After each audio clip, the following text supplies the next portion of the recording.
I'm ready. Sure. People. Welcome back Oh, jeez. to I Hate That Shit, a podcast about hating shit and loving life. Here we are with your host. Hi, guys. It's Bonnie. Hope this finds you well. Hope everyone's doing good out there. Enjoying the day, enjoying the night. Let's pray for some the people in the world, because right now the world is really fucked up. There's wars everywhere. So let's pray for all these innocent people that are in the middle of these powers that be in the middle of their stupid pissing contest. It's pretty sad, but that's not what we're here today. But we will be doing an episode on all that. We're going to talk about sports obsessions since we're in the middle of football season. Right, Liz? Yeah. All right. What do you got to say about that? Nothing brings out the best of people. I know. Isn't it crazy? Than sports. It's people are obsessed with them. They like we were talking about. Horrendously. It's so stupid. I mean, be obsessed all you want. I mean, I'm obsessed about my teams too. But my whole house is not going to be decorated like it's the 49ers. It's one thing to be a fan. Right. And, love your team. Right. And share in their highs and lows. Exactly. It's all good. It's, a great community builder. It really is. And you can have stuff around your house and your car and all that, wear the clothes and the jerseys. But when you walk in and you get smacked in the face basically by a team, that's when you're like, really? It's not just a team flag or a right. team blanket right. or maybe a cup or coffee mug. The rugs, the blankets, the curtains, it's everything. Everything. How? Everything. Why? Bobbleheads. Yeah, everything. Trinkets. Glasses, dishes, silverware. Why? I mean, why are people that obsessed that they're going to go spend money like that? Especially on the memorabilia. I don't get it. So this can be thousands. Lots of money. Lots of tens of thousands. Yeah. Depending on who it is. What is an NFL shirt? Mine was given to me, but I think I've bought Rocco a couple of them. I'm sure they're way more expensive now. What are they, like $125? I think it depends on what you get. I can't afford a damn jersey. It depends on the player, too. And if you have like 10 of them, team. It's like, okay, you could have taken me out to a nice lobster dinner. I think mine was about $130. I would never. They were $75 back in the day. It's personal. Your name? Oh, see, that's nice. I got to pick the number. Why didn't you pick one of your favorite players? At the time, the number belonged to one of my favorite players on the team. So, and then he left immediately after. Oh. And then he came back and he didn't have the same number. Oh, see, that sucks. But it was also my favorite number anyway. It was at the Saints? Yeah. Who was it? Ingram. I don't know who that is. I don't remember him. He's 22. Oh, I don't know. I know about he the left 49ers. And I think he went to either Ravens or Vikings.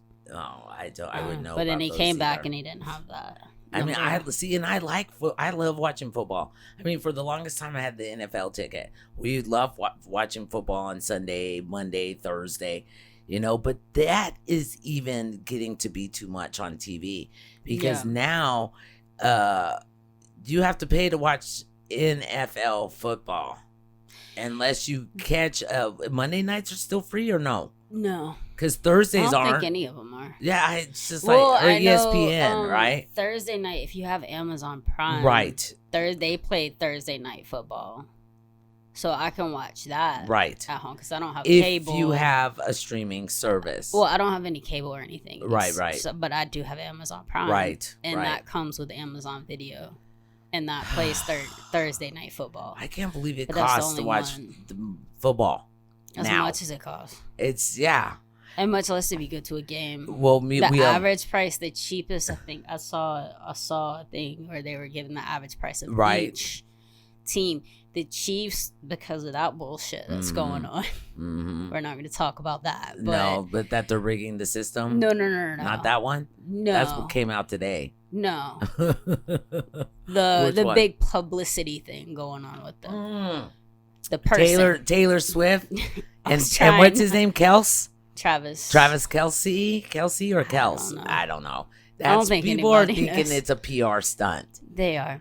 Oh, But I mean, don't either care. way, neither Yeah. here nor there. Their tickets have become the most expensive. How much are they? On average, like $550. That's I'm not surprised. That's obscene. It is obscene. I looked up tickets. Of course, I want to be on the 50 I think yard the cheapest line. the cheapest team, I don't remember what the team was, but they went down to like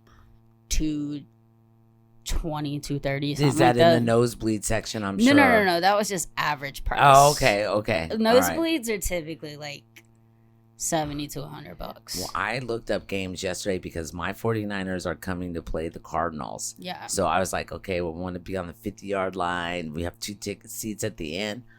$1,200 for 2 tickets. That's it? Yeah. $1,200. I mean, it's a That's good actually- price, but that's- not yeah, that on the sounds like 50-yard line. Right up, right there.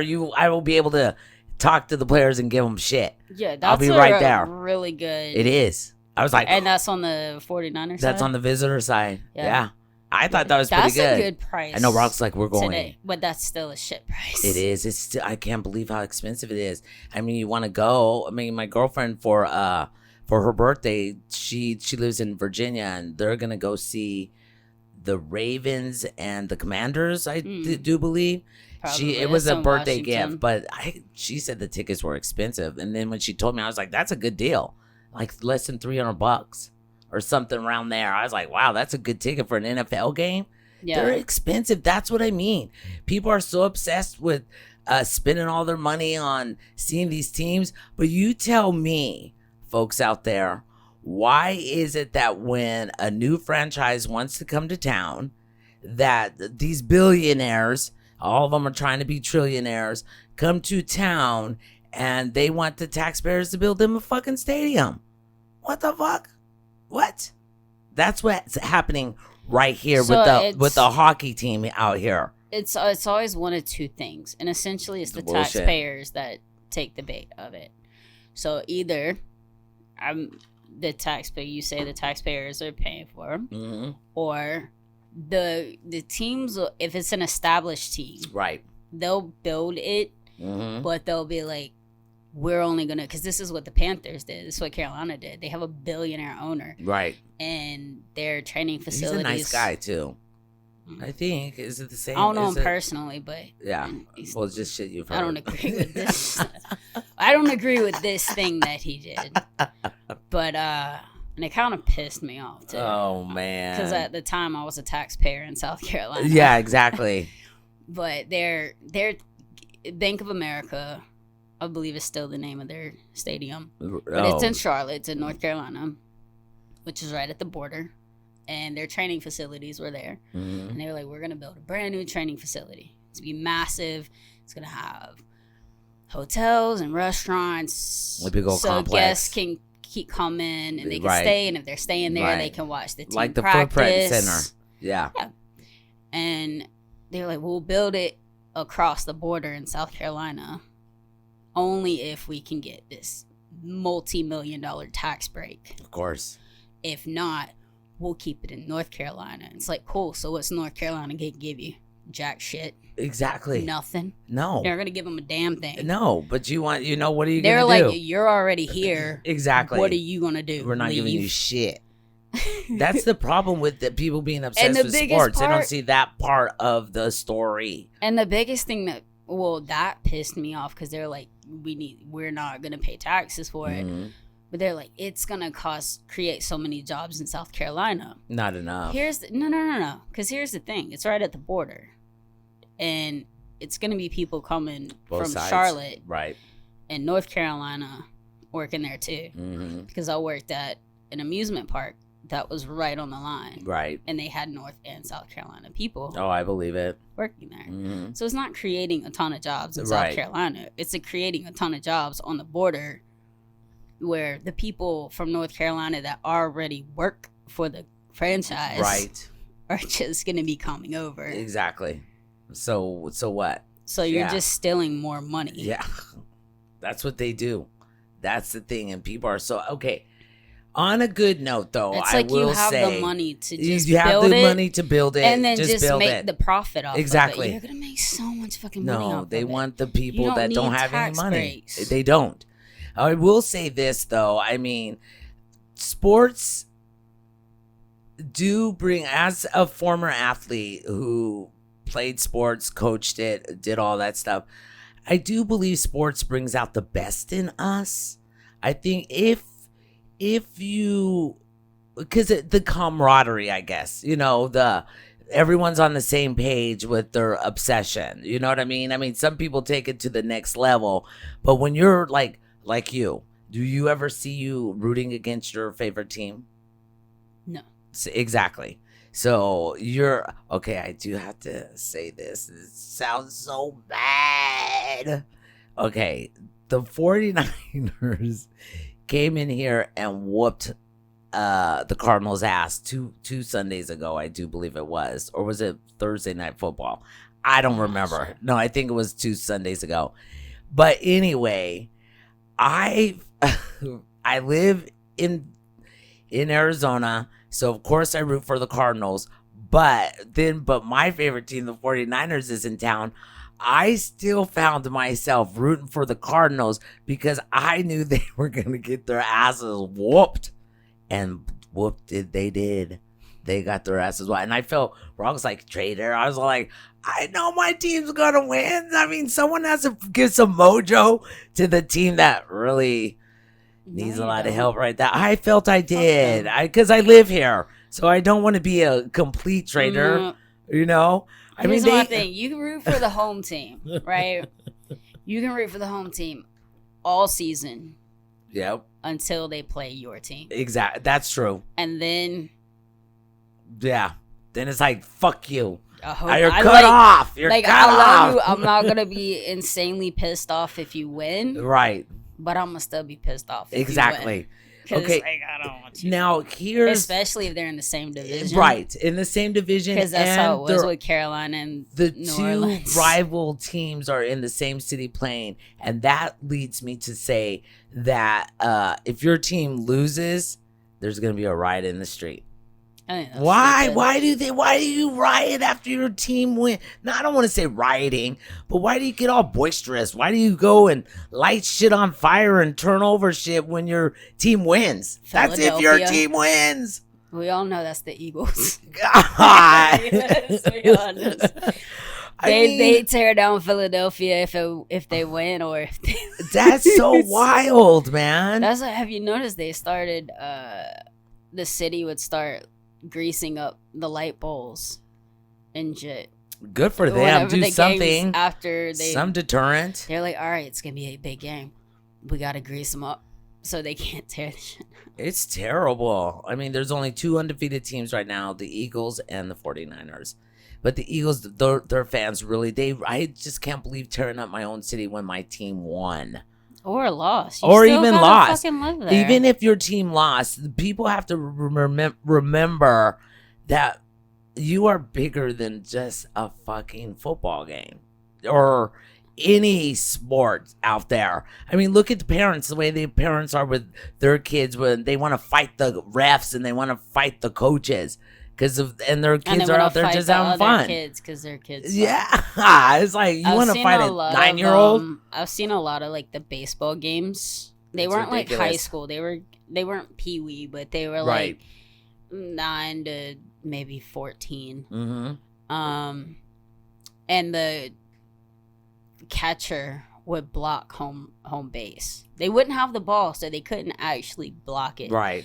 And then the runner would either grab them and like move them because they kept pushing and pushing and keeping them away from the home plate, even though they didn't have the ball. That's so stupid. Or they would try to get them to run out of the baseline and get them called out for running out of baseline. It's like you're blocking it. Yeah, unsportsmanlike. And then when they would shove the catcher out the way, the parents on the catcher's team would be like, That's uncalled for. It's like, what, you want them to plow down your kid? Because that's what I would have done. That's what a lot of kids would have done. I would have. I played, and that's what I would have done. If you're covering the base. If you're going to block the base and you don't have the ball, I'm running into you. If it's still in the outfield when I get to you and you want to stand firm and look like you want to take it on, slide right in there. Slide on in, baby. Boom. You ain't going to be playing anymore. No. And then the parents are going to be crying. When you got those broken ankles and broken knees. It's so true. Career is over. That is that is one thing that I, as someone who was a coach too, I cannot tolerate parents. I look at it this way. If you want to be involved with the kids, then be involved. Go coach your own team. Go find your team. But don't be an armchair critic when you don't even know what the fuck is going on. You see, your only focus is just your child. You're in that little bubble. But when you have 145 kids, your child is not the only one that matters. Yeah. Either they're gonna do good. If you want your kids to be in sports, you encourage them. But there's times, I know, because I had a very non-athletic daughter, there's times when your child is just not going to be good. Yeah. Sorry. Not sorry. I mean, what do you say to parents like that? They can still keep competing if they want, but if you think they're going to be an Olympian or an NFL player, or in Major League Baseball, that your kid's not going to get a scholarship. No. Scholarships are not a dime a dozen. No. They go to the most elite. In status, right? Or statistically, right? They go to very few. Oh yeah. And the ones that actually make it past college, exactly. They're not a dime a dozen. They really aren't. It's so difficult. I just don't understand that. They're the most elite, and even of those most elite that make it, they still sit on a bench on a protein. Exactly. Or they're the special team. And if your kid's starting off at 9, 10, hopefully maybe they'll grow a couple inches, gain some weight or whatever, and just become really good at their skill. Yeah. With their whatever. They could be out there, but the thing is also a lot of those kids that do get the scholarships, that do go to the pros, they have private instructors. Exactly. They have money. Exactly. Very few of them are naturally talented enough, right, for somebody to find them and say, I want to help you for free. Right. God, wouldn't that be nice? That does not happen. It doesn't. See, I think, and then with kids, with parents, the way parents sometimes live vicariously through their children, we all know that's true. But what if there's some kids who aren't very natural at sports, but they still want to play to please their parents? That's fucking trauma. Trying to please your parents when you're worried about letting your parents down. I don't think it's necessarily trauma, but they do grow up and realize it. At a certain point, they're gonna realize it. Yeah. It's like they talk about parents that aren't around, right? Absentee parents, and they're like, well, that's because the mother or the father keep them away, and it's like the kid's gonna grow up, right? Exactly. And they're gonna see. Well, the same's gonna happen when they play instruments or sports or whatever. Exactly. I agree. Try to get the scholarships to get the careers that their parents want them to have. Right. Eventually, they're gonna grow up and they're gonna see the pressure. Yeah. And that's why then you have the next generation of kids where they're like, you know what? If you want to play. If you don't. Exactly. It's fine. It is. I'm not going to pressure you. And it starts getting a little more and more lenient right. until you get to where we are now, where it's either you're going to do 500 jump shots every night. Yeah. Until you make 500 jump shots. Or But do you think that doesn't cause them anxiety? Quote unquote lazy parenting. Yeah. Where they're like, these brats just get participation trophies. It's like bullshit. I am go not a from, like- participation trophy. No, I'm saying, person. but you know what I mean. Like it goes from like extreme, Right? Oh yeah, to the other. So I it's agree like, with that. and it just depends. It either That's passes stupid. down, or they grow up and they're like, I'm not gonna pressure my kid. I'm just gonna encourage them, Yeah, and I'm gonna praise them for whatever they do. Accomplish. exactly. And maybe they'll figure it out for themselves that they're not very good. Yeah. And that's okay too. I mean, I kind of did pressure my youngest to run track when I was coaching because I wanted to see what she had. And, you know, it was okay. Love you, Summer. But anyway, Well, that's like when I was little. she did good. She did okay. When I was little, I played softball just because my friends did. Mm-hmm. Just get out there and have fun. And that's what I think people are missing about sports. It's the camaraderie. It's us coming together. It's an enjoyable activity. It can be. It can be all of those things. But when you become obsessed with it. And then they got people fighting like- in the fans fighting in the stands. Over what? Nothing. Over nothing. Because you don't like my team. Man. Yeah, you don't like my team. And then who was it? There was one recently. I'm gonna cry and beat you up. It was one recently. They were fans of the same team and they all started fighting. Like it got to that point. And what was that point?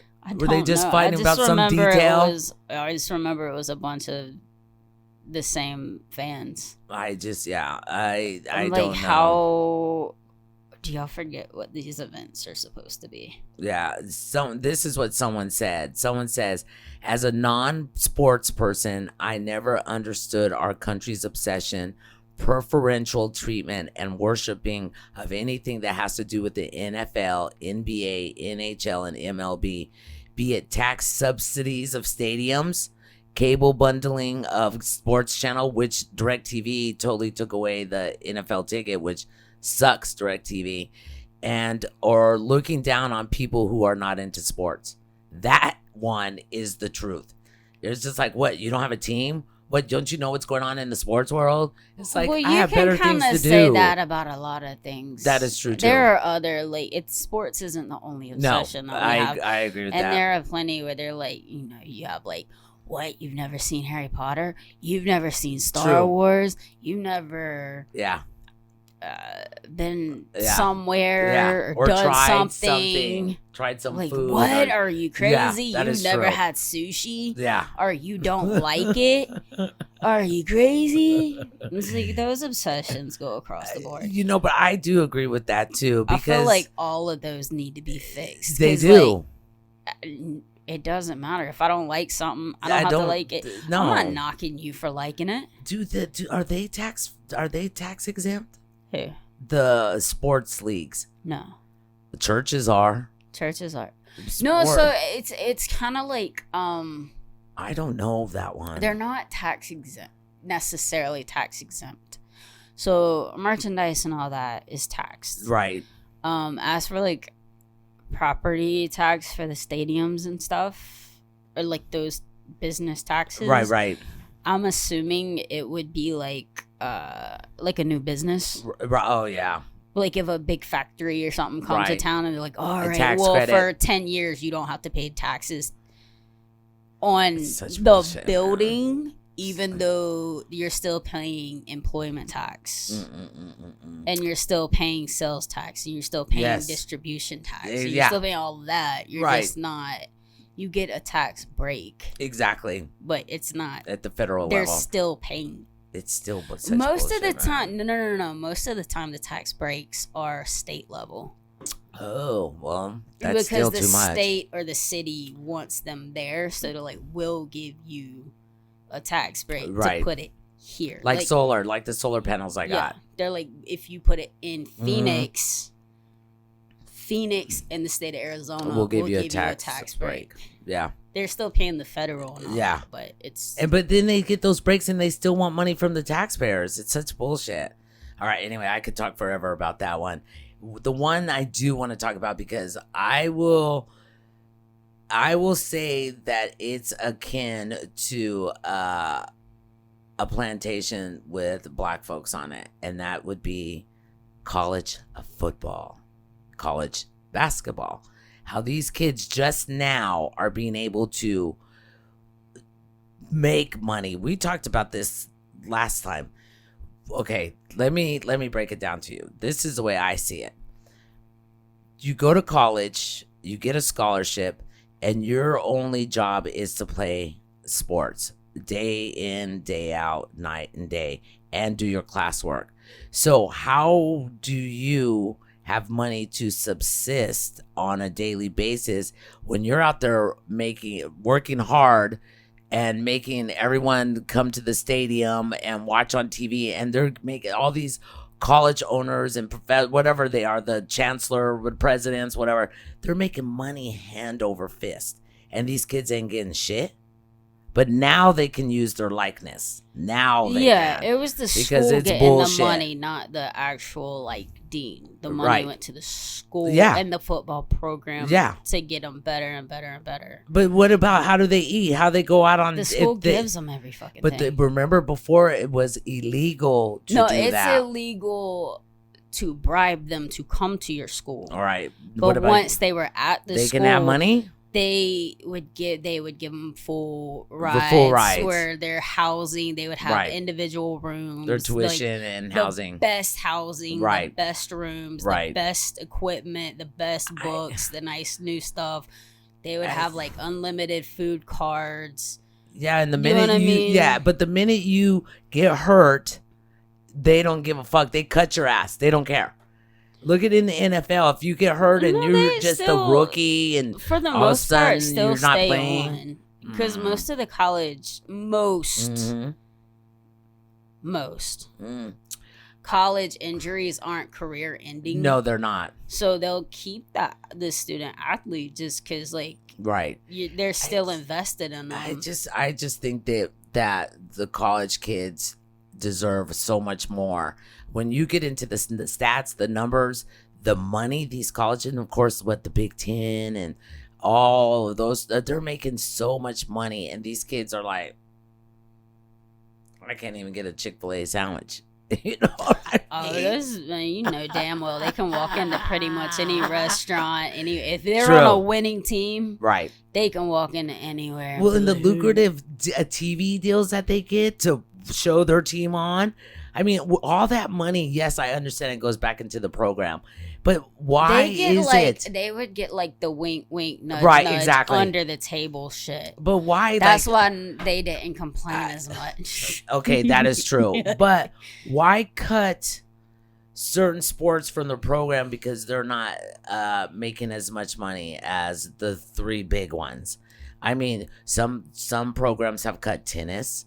Some have even cut soccer. Some gymnastics. I mean, why cut those to consolidate your money into the big three? Because they know that's where the money is to be had. Not necessarily that they're cutting it to consolidate the money. It's that those pay for themselves and then some. So if they wanted to take the money from the football program or the basketball program and allocate it to the other they could do schools, that. they're taking the profits from this sport to pay for this one. I thought that's what you're supposed to do that. It depends. It depends on how much money those sports are taking. If they're really not making a penny. Okay, well, we know the big ones are. We know they're making buku bucks. But I'm saying if you're playing at a school where the tennis program isn't making shit. Right.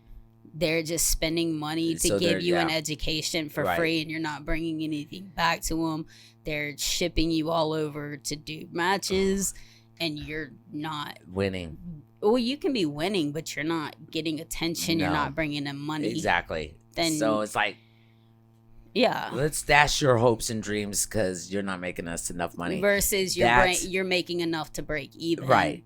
But that's then not maybe what we it's can supposed to be about, though. It's not supposed to be about that. It's not supposed to be about how much money you're bringing. It's supposed to be about education. Yeah. And at the end of the day, it is a school. It is supposed to be about education. They are student. What is it, Coach Carter or something? Where he was they're student athletes. Yeah, exactly. Students. Student that means first. that comes first. But they don't do it that way. I went to a. It's the problem is that the schools are able to make a profit. Yeah, well, I think they should And distribute if they make a easier. profit, if they're capable of making a profit, if they're legally able to turn a profit, then it becomes a business. Right. And that's all it is. It's a business. It is a bit. That's right. And they take it and they put the best gyms in there. They put the best equipment in there. They get the best coaches, the best team, the best staff. Because they have the money to do it. And they become, and then those programs don't just become a great football program. It becomes great physical training, right? And physical therapy programs. Yeah. It becomes great sports medicine programs. It becomes great sports management programs, and it exceeds over into the educational part. I know. Well, I hope so, because we don't need these people thinking that they're jocks and they get the better and better teachers. They graduate and they're dumb fucks. We don't want that. We don't need that. I'm just saying that you just see as many hits as the football players get. Right. Well, you just see all you can only get of knocked this money in the head a couple times. You see all this money, and you know what? And the people who are obsessed. I mean, I'm not saying it's wrong to go to a game, and it's not wrong to wear your shirts and all of that stuff. It's but not bad to have a team and cheer them on. Damn, man, is that your main focus? When it becomes your life. Yeah, your main focus of your life, and everything else takes a back seat. When it becomes a part of your identity. Exactly.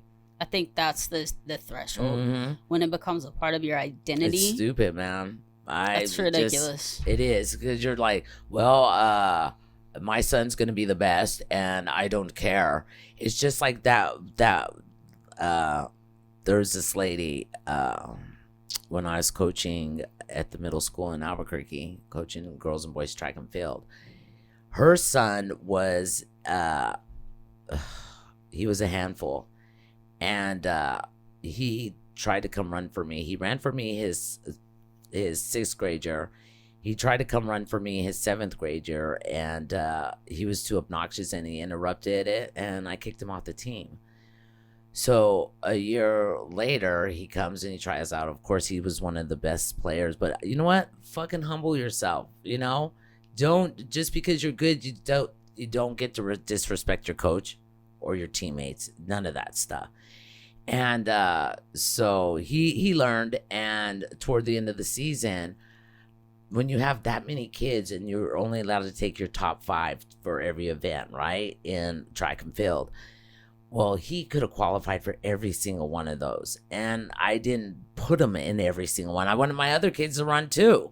They've earned it too. Yeah. His mom came up to me, and she basically was telling me off in the middle of the field because I would not put her son in all the relays. And I was all like, first of all, I'm the coach and I'm the one that has the whistle. 2, it's not fair to everybody else. And she goes like this, well, I'm going to pull him from the 4x1.